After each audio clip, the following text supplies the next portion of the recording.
What a feeling to be alive here, in a quiet corner of Oaxaca, Mexico, called Chacahua, where the ocean meets the lagoon and time forgets to chase you, where life is hard, but simple enough to leave you exposed, no shoes, no layers of makeup to hide behind, and in that simplicity, you begin to notice.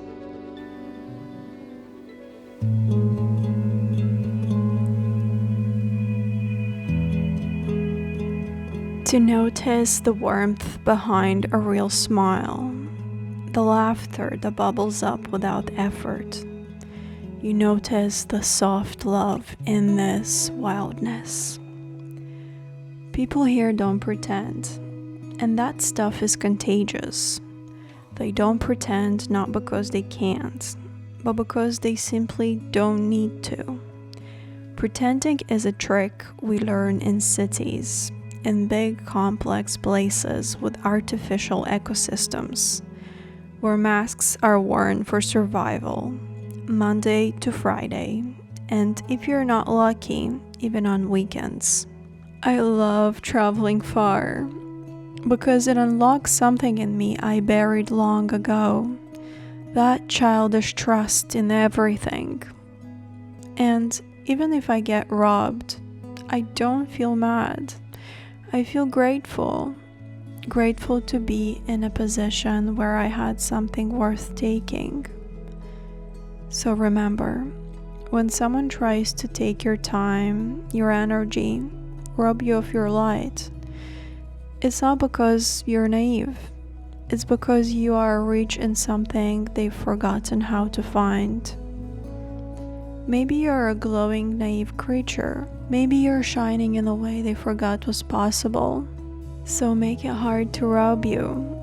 Not by locking things away, no, but by offering a smile, a moment of care, a quiet wave of love without condition.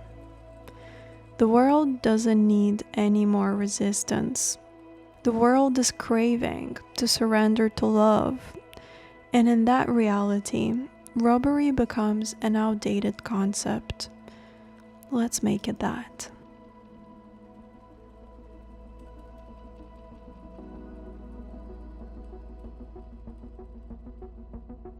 Here in Chacahua, far away from the big crowded place I thought I knew how to live in, I get to think about those things and reflect on the way I show up in the world.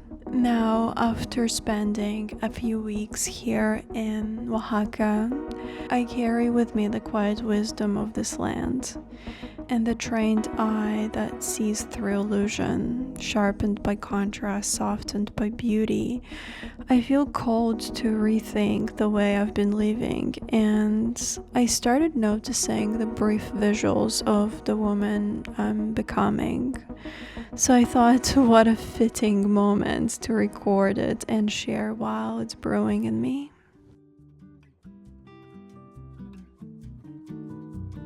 We made it to today's surf spot, but before we dive in, I want to rewind to a brief episode that set the tone for this trip.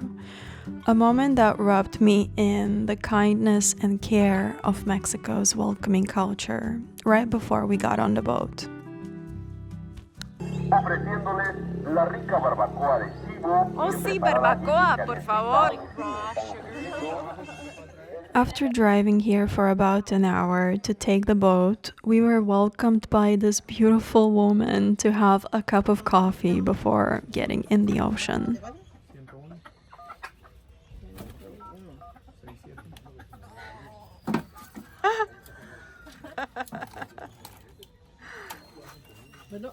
No. This atmosphere took me back to my early childhood, to summers at my grandma's house in the village in Eastern Europe, chasing chickens through the garden, harvesting potatoes, and living some of the best days of my life. The warmth of the older generation isn't something you inherit. It's something you absorb by spending time with them. A quiet coffee and the chat filled me with enough kindness to carry through the trip. It was also one of the best coffees I've had, seriously.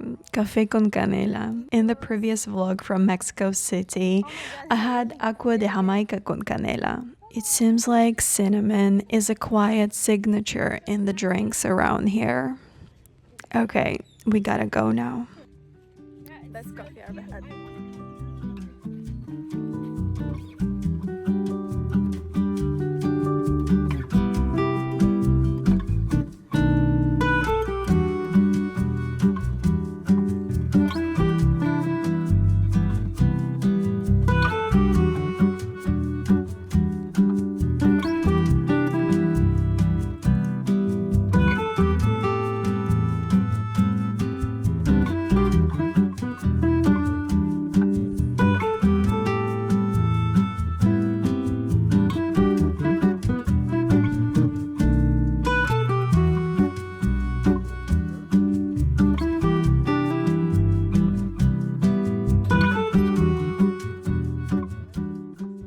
Close to the jetty, the waves don't break. You see? There's a left, but the left don't come in close to the rocks. You see? They go straight to the. They go straight pretty much because they have like more shallow in the middle. Sometimes if you get stuck more like close to the beach, you come in close to the. You paddle to the beach a little bit and go around, make like a one circle. To go to the rocks and go around back. On this side, on the beach I mean, side. we're trying to always surfing more than more than this side, more than the right. More weight and where you're gonna go. 1, 2, 3, go back, and a good way in your toes and go to the back. Walk forward a little bit, walk back. If you need to, if you wanna turn more, better. Always 1 foot here. Create this nice speed, a lot of speed. Yeah, Walk back and then nice turn. Smooth. I'm gonna try. It's roundhouse, It's not like cutback. Yeah, This kind of wave is always super nice and long. yeah. Okay? If you're trying to move like a short board, you're gonna fall because the board is gonna go straight. Yeah. Okay? So always go with a lot of.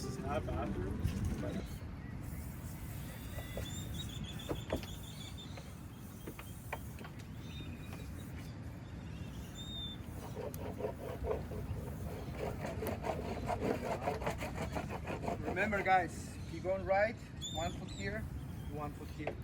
Automatic, the board is gonna go. Okay? Wait, what? One in the middle and one over. Yeah, one here and one here.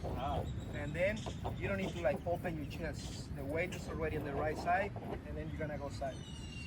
If you feel that you go sideways too much, put more weight on the back and compress the weight on the other side.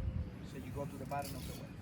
Okay? So 1 foot here, go to the right, 1, 2, 3, and then 1, 2, 3, and the other side.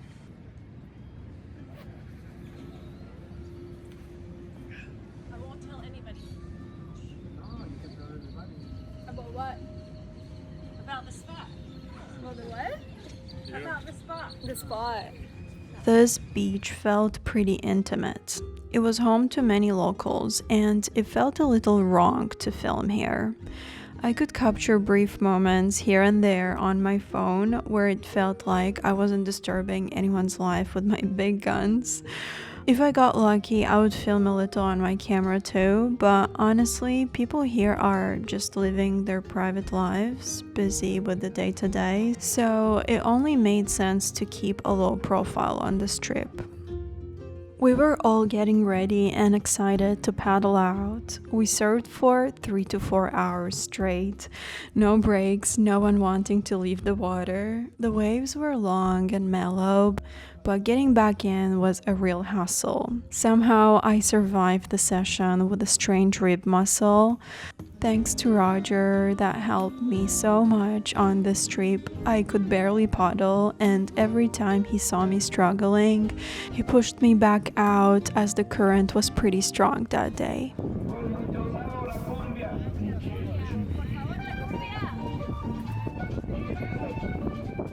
After the session, we headed back to that same chill spot by the boats, a little lunch place ran by a local family.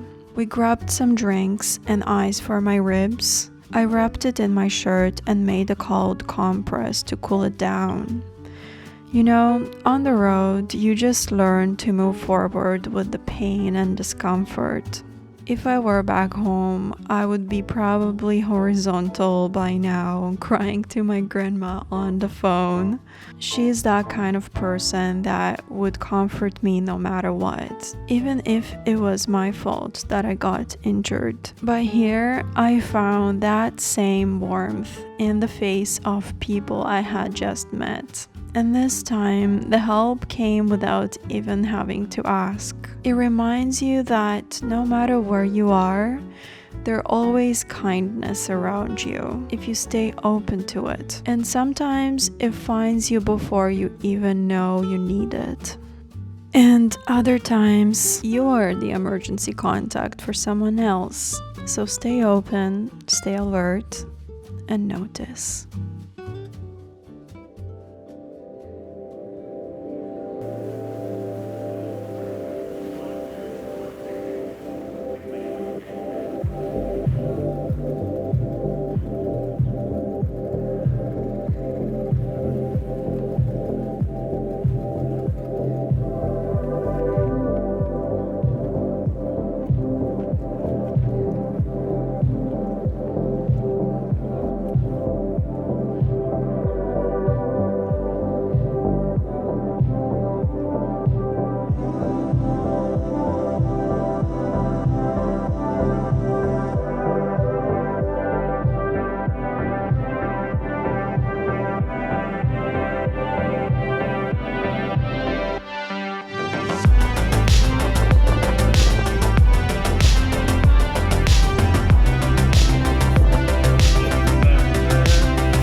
On the way back to the camp, we made a stop at Rio Grande, a town approximately 55 kilometers from Puerto Escondido.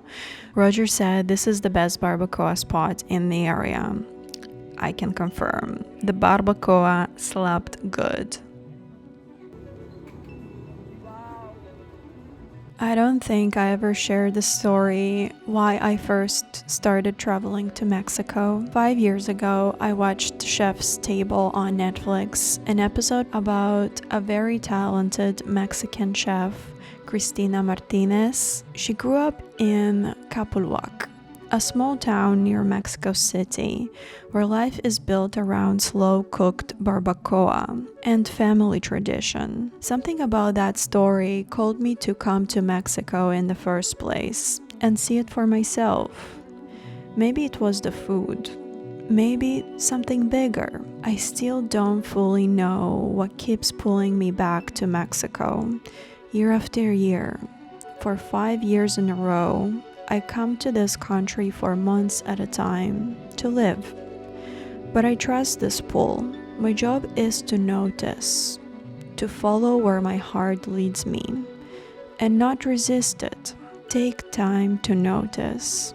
Sit with yourself. Make your life a real one. I love you.